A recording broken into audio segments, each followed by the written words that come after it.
ولمن خاف مقام ربه جنتان فبأي آلاء ربكما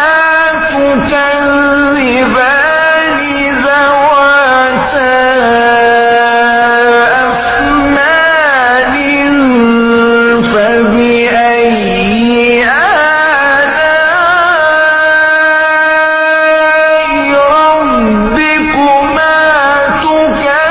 تكذبان فيهما عينان تجريان